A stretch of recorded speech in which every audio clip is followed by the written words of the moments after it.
I am grateful for Bill DeVore coming on to our call today.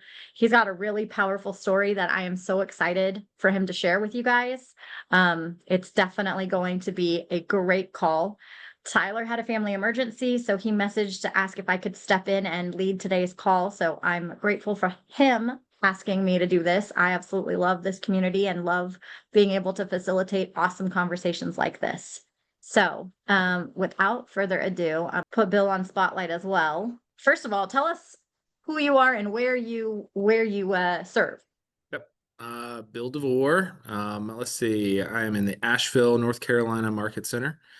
From Charlotte originally, born and raised there, but I've been in Asheville for about 7 years now. It'll be 7 years in September, and yeah, it's been really good. The number one individual agent here for the last couple of years, and into this year, so it's been really I good. love that. That's huge.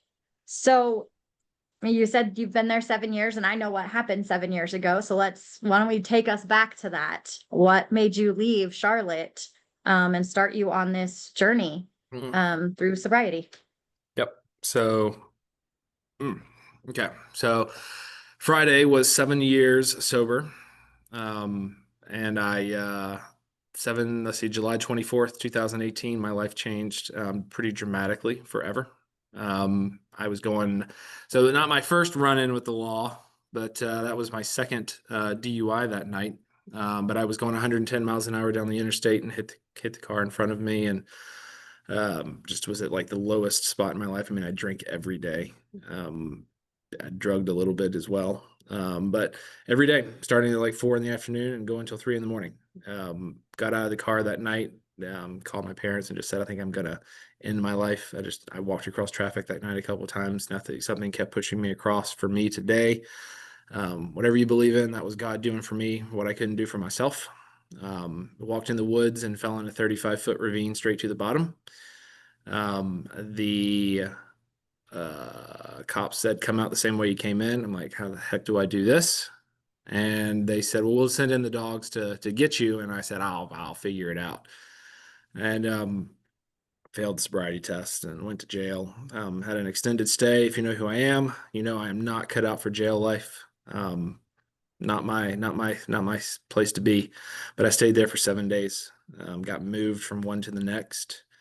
I was just telling someone last night at a meeting that I was at that, yeah, they chained and shackled me at the feet and the hands, and I waddled down the hallway like a duck.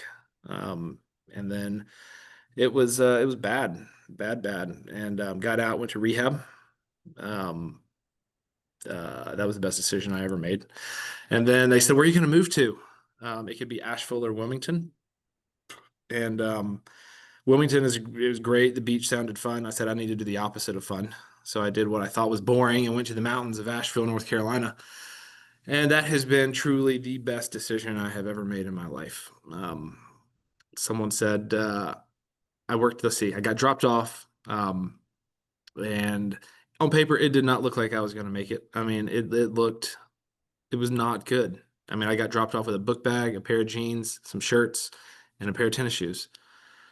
And the bus stop No was 20, job, no job, no nothing. no people that you knew because everybody was back home in Charlotte. So this was you starting fresh geographically with some tools, some meetings, and said, here you go. Here you go. Lived in a halfway house and didn't have anything. And let's see, the bus stop was 20-minute walk. Got a job at Chick-fil-A. So I did that. I went from I've been a PGA professional for 14 years, last March. And so we did that life, and then went then came here, worked at Chick-fil-A. So a big demotion in my life. So that was not good. But went down and moved here, got a job at Chick-fil-A. Someone said, I think you can sell houses. So I worked there for like 6 months, so 8 months. Okay. Someone said, I think you can sell houses. It was Stephen Cooley out of Charlotte. And I said, I think you're crazy. I don't think I can do that. And I don't have a car.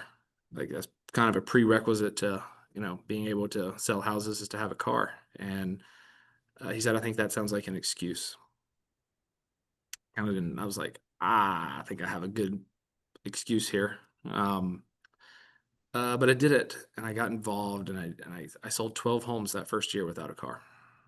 That's crazy to me. So you're no car, either bus, foot, Uber, whatever, Yeah, and you still sold 12 houses.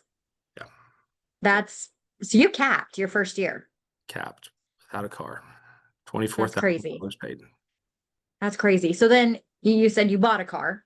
So Bought, now, yep. So bought a car, and then yeah, interestingly enough, I hired someone to drive me around. I had my first luxury buyers. So I represent KW Luxury. I'm the regional ambassador for the Carolinas region, and not then, but I am now. But then I hired someone that had a BMW, thought the car mattered. I could okay, ride around on a scooter today and sell houses. Like, it really doesn't matter. That's a myth that we tell ourselves, that we have to have the nicest car on the block, and that's just not the again, another excuse another just to excuse. prevent you from doing something awesome, but you saw through that Yeah. soon after. And they asked me, why did you, after they sold, that was the first luxury home I sold, and that was what got me a $43,000 check and allowed me to buy that car outright.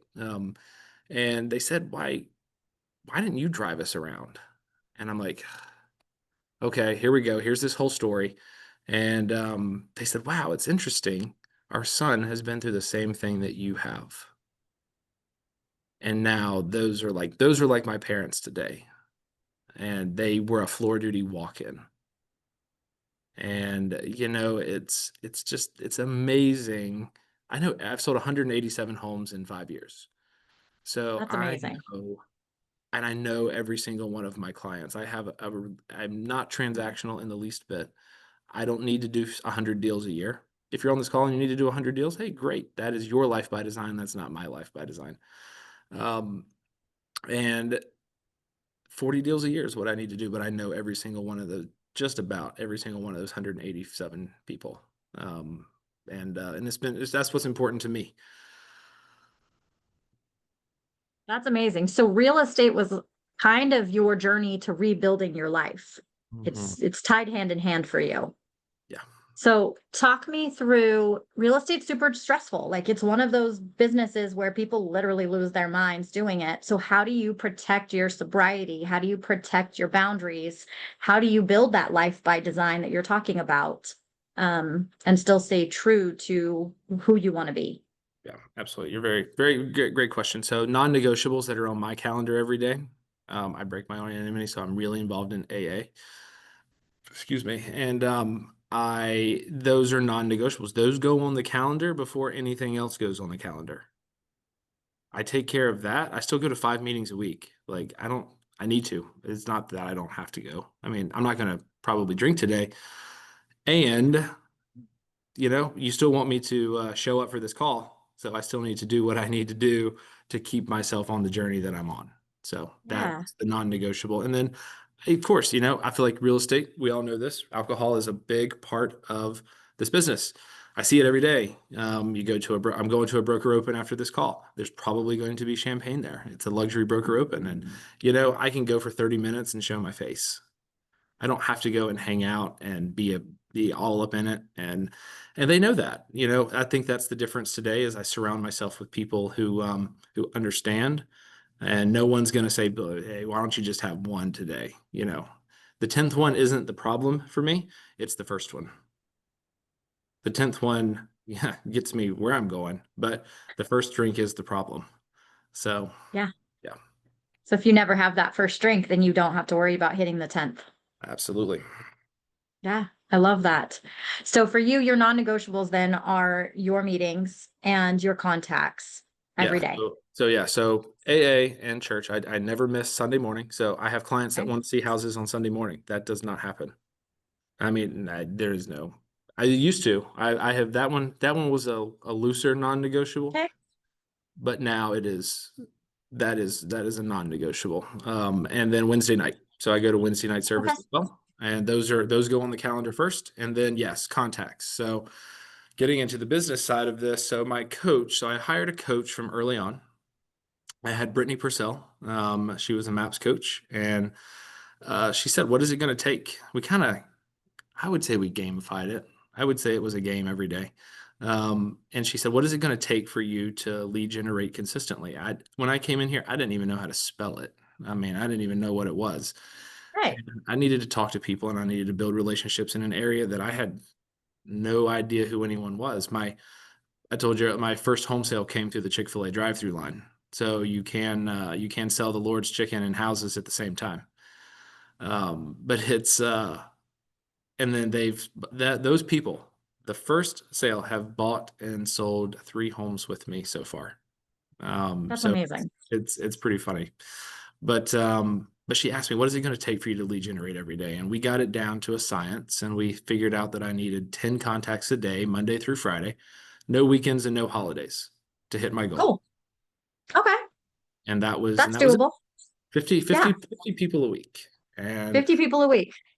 we tracked it. So my goal was like, it felt impossible in the moment, was 10 million Right. in volume. And we tracked it over 90 days, and like $6 million worth of business came out of that 90 days. And this is without a sphere in your local area and without really knowledge of like real estate slash sales. Like you hadn't really done a sales job before, right? No. So you're approaching this basically from a human side, Yeah. which is one of the things we talk about a lot in KW ADHD is being yourself and finding ways to make it work for you will lead you to success in your business versus trying to mold yourself to fit other people's ways of doing business. Absolutely. So it sounds like you guys made a plan that really fits and allows you to stick with it because you don't hate it. Yeah. And what I So, did in one, so I had to check in with her every day okay. by midnight. And Okay. she said, pain versus pleasure. I move away from pain. So I had to write a check, and it was for $5,000. It's still a lot of money now, but it was a really lot of money back then. And Yeah. I had to write this check and mail it to her. I had to fill it out to someone I didn't want it to go to. Right. So if I didn't do what I needed to do every day and I had to mail it to her in another envelope, it was already addressed and stamped. And I had to send it to her, and it sat on her refrigerator. And if I didn't check in with her every day with my contacts, she had my permission to mail that check. Oof. That's a good one. And there was I would say it's a healthy fear, a healthy fear there, but the Yeah. check was not getting mailed, and it did not get mailed. That's And amazing. now, it's when the market shifts, it's changed a bit, and my goals have changed a bit. So it went to 18 contacts. Now we're at Okay. 25 contacts a day. And Valid. that was, I had my best year ever last year. I had almost 700,000 in GCI. And it was a wild year, crazy. 37 deals. And, but yeah, so that's what it was. That is wild. Talk to me about what leverage you have now, because obviously you're not doing all of this by yourself. So who Yes. do you have as your support and what does that look like for you? Yep. So I'm still have a coach. That's Jeannie Osnes.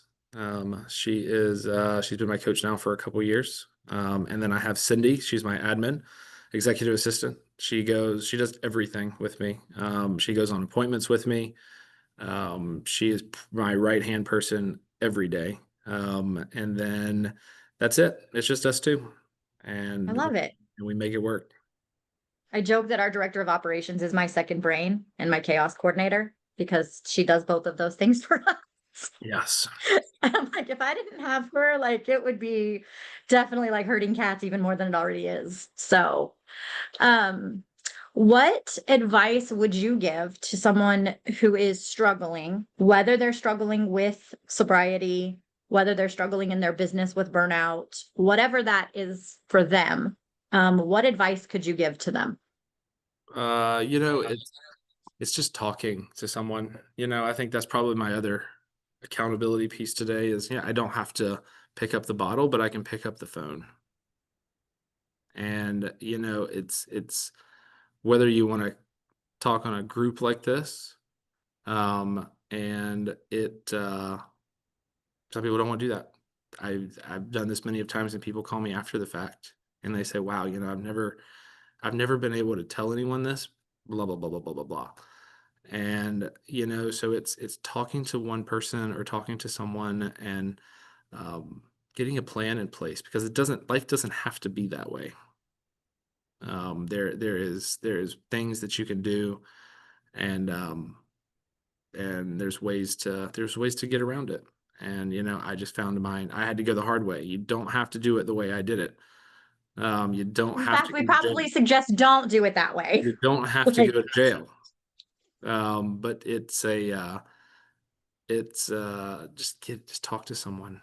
There were so many times I was that person who did not talk to anyone, and that is not the right way to go about it. So there's help out there for anything, especially drinking. You know. yeah.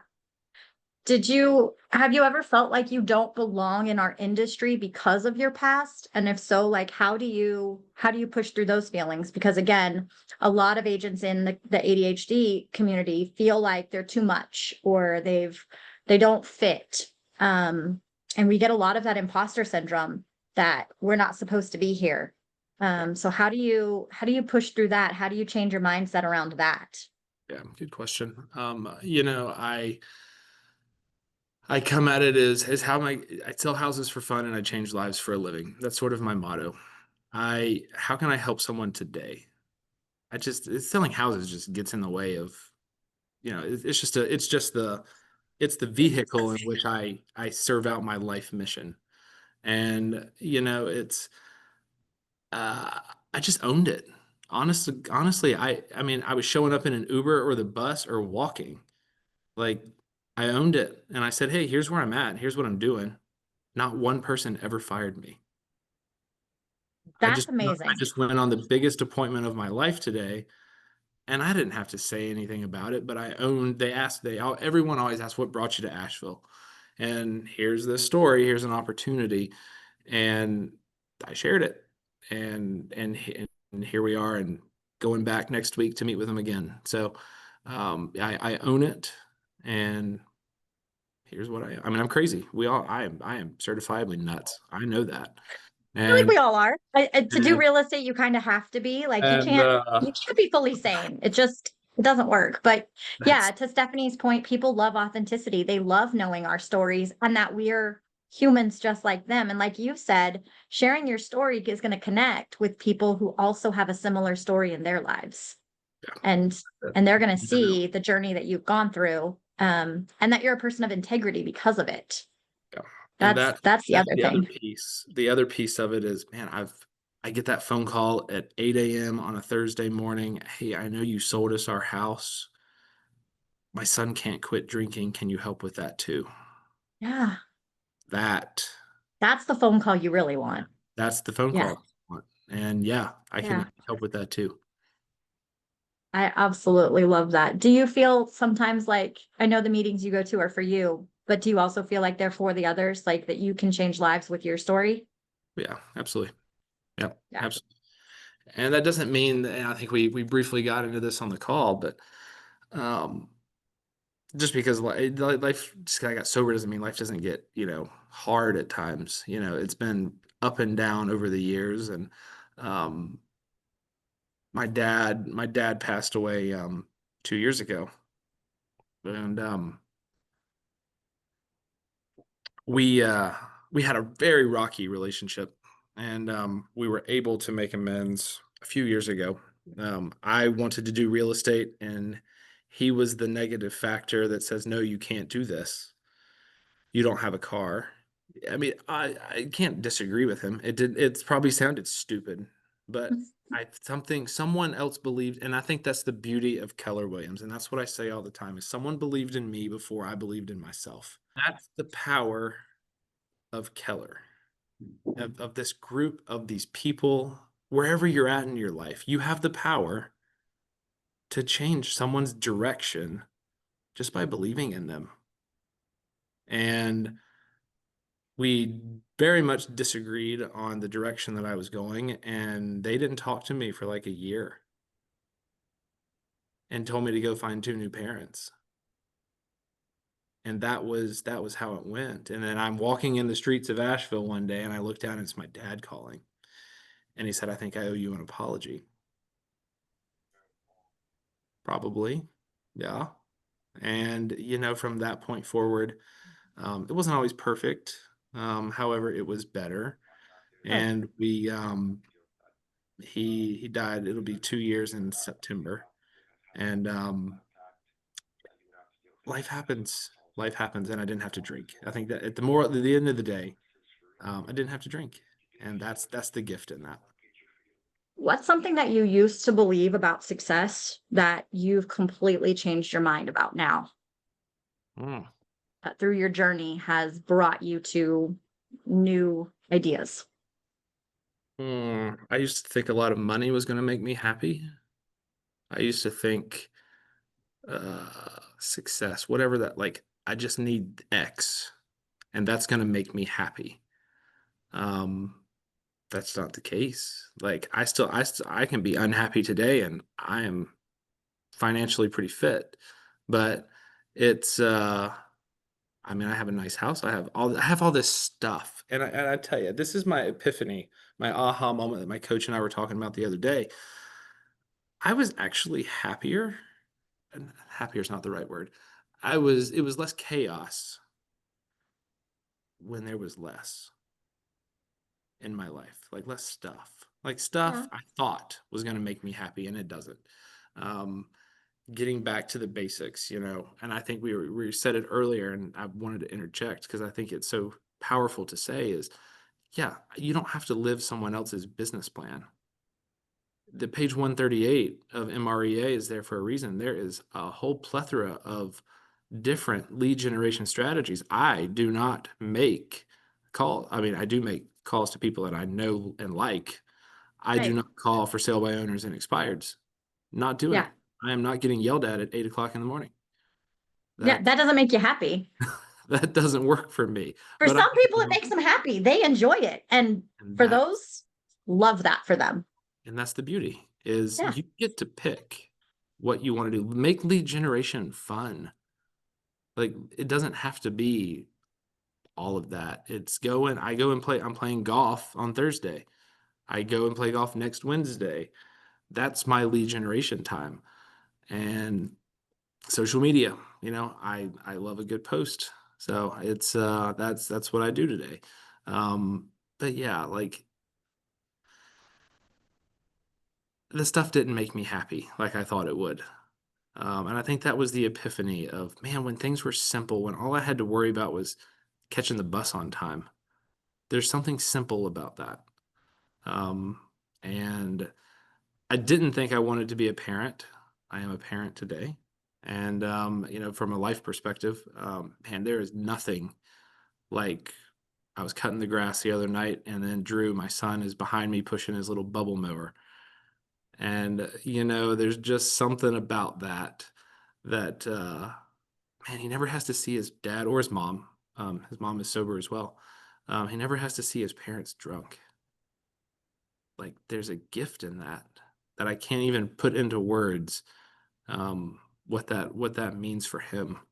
Um, and so yeah, I would say that that's probably my life lesson on success is different for everyone. I have been so wrapped up in I have to be number one. I still am wrapped up in that. Like that is my downfall. I am Okay. that is my I have to beat last year. There's probably that is me. And That's probably something that could be unpackaged in oh therapy that's a or whole lot coaching there's or a whole all the lot of things. things. But But yeah, it's my life by design is my life by design. I don't have to yeah. do what someone else does. No. And if you're happy while you're chasing that and it gives you that gamify and that ability to be like, this is my goal, then go for it. Be number one. We're excited for you. Like kick butt. Um, how what would you say like if your younger self, the one who was at the bottom of that ravine, 35 feet down, um, if you could lean over and talk to him, what would you say to him today? I told you, I'm gonna cry. You're gonna cry. This is just what it's gonna be. It's going to be okay. It doesn't have to be like this. You know, it's, I mean, I just remember, I remember the heat of the pavement that night. And, and then you're driving down, the glasses fell off my face, falling down that hill. It doesn't have to be like this. There is a way out. There is a solution. There is a solution. And one day it didn't feel like there was a solution in that moment, but there is a solution. There is a solution. I was gonna say, at some point over those next 7 days, though, that message came to you. Like it obviously came to you somehow Oh yeah. that you should stay and that you were worthy of staying and changing. Yeah. Um, and that's huge. Like that in itself, just having that recognition that whether or not you have the support system, whether or not you have anything else, you are worthy of being here and you are worthy of this work that you're about to do and the lives you're about to change. And I think that's amazing. So I'm glad you're here and I'm glad that we got to have this conversation today. Holy cow. Well, thank you. Dang it. Okay. Let's pivot back to business because otherwise I'm gonna be a blubbering mess. But what was the best advice you ever got in real estate and what was the worst advice you ever got in real estate? Okay. So I asked Mark Willis. I had a chance to sit down with him, and I was brand new. Jeff Stewart, our team leader at the time, was really good friends with him, and I said, "What do I need to do? Like, I'm looking for the secret. Like, I'm looking for Hey, whatever secret is out there. what's my easy button? I just What want to is push that button and make this happen. Yeah. the easy?" And he, pardon the language, but he said, "Lead generate your ass off," and that was it. And I said, "Okay, I will do just that." And I started doing that, and that's when it just kind of exploded. I mean, agent referrals are a big part of my business. I'm about 35-40% agent referrals, but that's what he said, and I was like, "Ugh, lead generation. There we are again. It's the same. There's that dang word again. That word Yeah. again. Such a bad word." But that was probably the best advice, and then the worst is you can't do it because you don't have a car. If I would have listened, like I just think, if I would have listened to my dad in that moment, sitting in their living room, where would I be today? Like, Yeah. holy crap! Like, it's like, where would I be had I not taken that leap and said, What the heck do I have to lose? I mean, where would I be? Like, I Well, wouldn't be you said sitting you here. met your wife as your Uber driver, right? My wife was my Uber driver. Yes, that And was she was driving you to client appointment or showings or yeah. She picked me up from downtown twice. She said she didn't remember me. Thanks a lot, babe. But I remembered her. And we reached out. We had a bunch of friends. She was sober as well. Didn't know that at the time until after the fact. But she then we just kind of hit it off. Started going to meetings together, and that's how we kind of got connected. But yeah, she drove me a couple times. But yeah, she was the most expensive Uber ride I ever took, hands down, no questions asked. Still paying six figures on that one. worth it, worth it. You got a cute kid out of it too. Yes, absolutely. So what's one thing you wish agents knew about sobriety and success and how they can go hand in hand? Oh yeah, they definitely can go hand in hand. It's not a life sentence. I think I still have fun. I have more fun today than I did back then. I think we get in our heads, oh, I'm never gonna have fun again. I'm speaking from experience. I'm never gonna have fun again.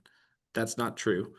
That I can't go, and I don't go out of my way to go hang out at a bar, but I can still go there. I can go to I didn't know you could go to a concert and be sober, but you can. You're allowed to You do that. can.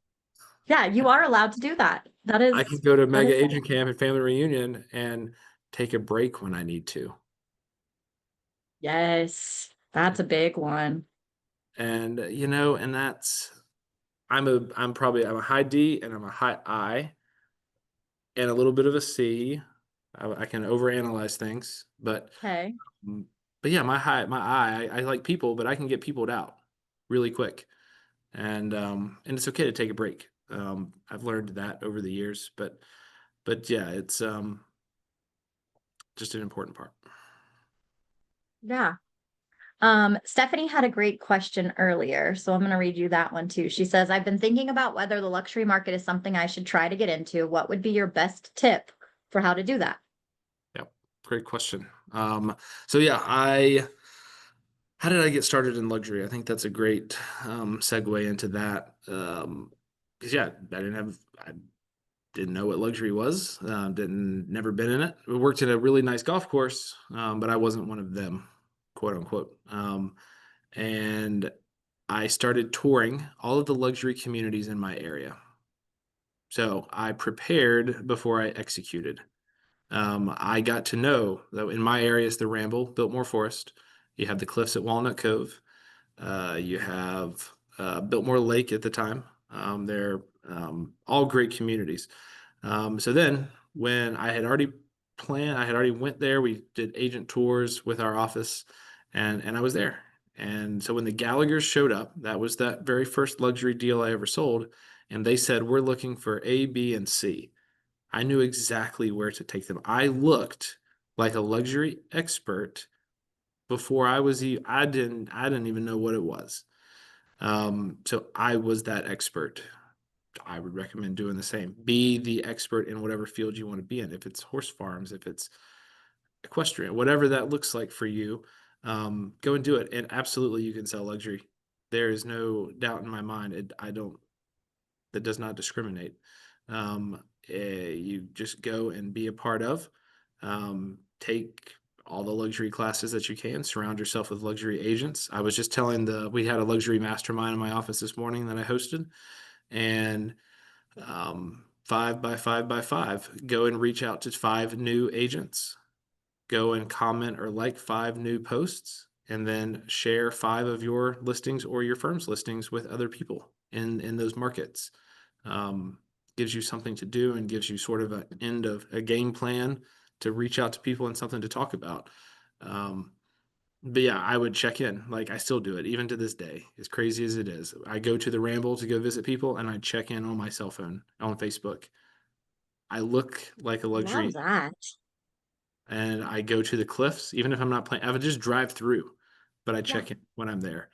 And that made me, I looked the part before I was the part, and then I became the part.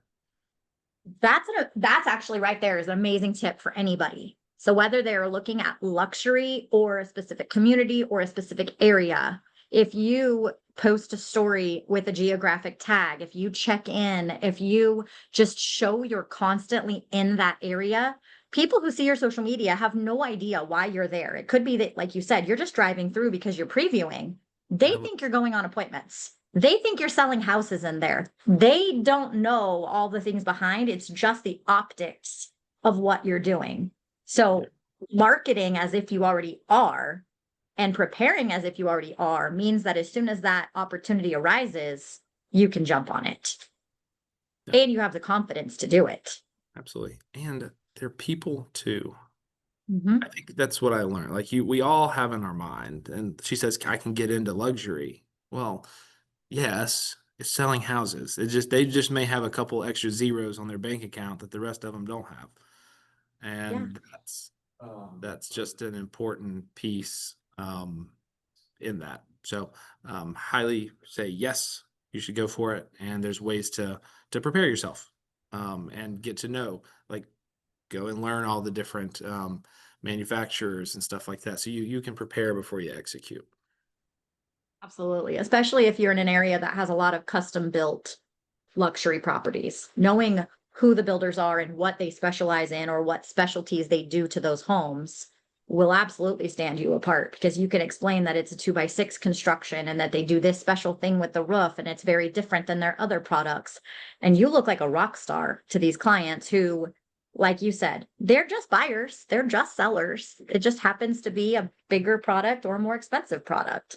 Yeah. Um, and at least in our area, they're not always the nicer ones. They just happen to be in fancier areas with higher values. And Yeah. so it's not always the $20 million listings like somebody went on. Um, Yes. so yeah, which is awesome. What's a question that I didn't ask you that you were hoping to hear or want to answer anyways? Hmm, that's a good question. I would say, I don't know. I would say, get into whether you like to read or you don't like to read. Um, Still read MREA. I still read the book. My book is probably tattered and dilapidated, but I write in it and I get something different out of it every single time. Um, I still take all the classes that I can take. I will still take Win with Buyers and Win with Sellers today because I'm going to get something different out of it. What is the one thing that I can get out of it today that's going to change the trajectory of my week, my month, my year?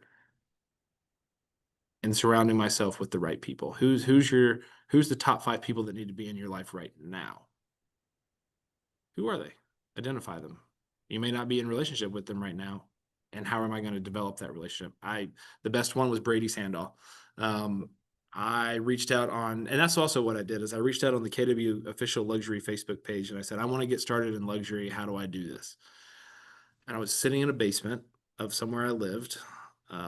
Had nothing, didn't have a car, I don't think at that point. And Brady Sandall picks up the phone and calls me and says, how can I help you? I love that.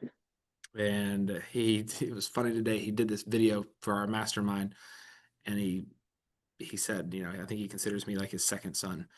And it's the relationships that you build, getting involved in the KW luxury space if that's what you want to do.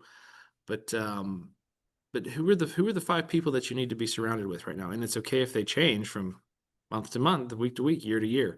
But who needs to be in your world right now that's not in there, or who's in your world and needs to stay, and who's in your world and may need to fall off? Um, but where do you want to go, and how do you want to get there, and who can help you the quickest? I ask myself that. That's huge. I ask myself, Ooh, that's huge. I love that. Well, and like you said, the who's in your world that doesn't need to be. So who are those people telling you you shouldn't be doing this, that you're doing this wrong, you're whatever, they're putting those negative things, they're not propelling you forward. You don't necessarily need them in your circle anymore. They can be outside your circle. That's okay. Even if they're like, I mean, like in your case, they're blood. They're yeah. they're family. And that was when they came back into my life, there was very clear and defined boundaries Absolutely. on those that they didn't, Absolutely. but I liked. Of course not. But I liked them, and it was important for the trajectory that I was going. Right. To get to that destination, this is what has to happen. Otherwise, they're throwing roadblocks right in front of you as you're stepping every Yep, step of the way, and you can't have that. absolutely. Um, and yeah, that's a powerful statement for people to think about too, is even if it's somebody related, even if it's somebody who's been in your circle your entire life, maybe now is not a good time for them to be in your circle any longer. Or maybe they just need to be pushed a little further out and Yep. have some boundaries set. That's huge. I know for us in the neurodivergent community, we hear a lot of, oh, you're faking it, or oh, that's not real, or oh, just push through. You can do so much more. And all these messages that we hear are so negative to us. I know Tyler talks about it, but for most ADHD kids, we're hearing tens of thousands of negative reinforcement by the time we go to school, that it's just ingrained. And so, yeah, so as adults, being able to put those boundaries in place and say, no, you're not that person for me. You're not the one who's going to get me to my goal, but these people will. And those people are going to be your loudest cheerleaders. Those people are going to be the ones you can pick up that phone and call no matter what, whether it's a good day or a bad day. So knowing you have those 5 people, or more, if you're the type that you want a little more, that's cool.